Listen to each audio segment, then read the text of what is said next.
آپ کے اور میرے نبی صلی اللہ علیہ وسلم نے ارشاد فرمایا کہ قیامت کے دن حجر اسود جو ہے اس کی 2 آنکھیں بھی ہوں گی، اس کی زبان بھی ہوگی، یہ اپنے بوسہ لینے والے کی پہچان کرے گا اور اللہ کی بارگاہ میں سفارش بھی کرے گا۔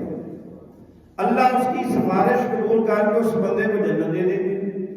اسی طرح فرمایا کہ جس نے خانہ کعبہ دیکھا، خانہ کعبے کا طواف کیا، اللہ کی عدالت میں قیامت کے دن بیت اللہ عرض کرے گا، اے میرے اللہ جس نے میرا طواف کیا اس کی سفارش فرما دے۔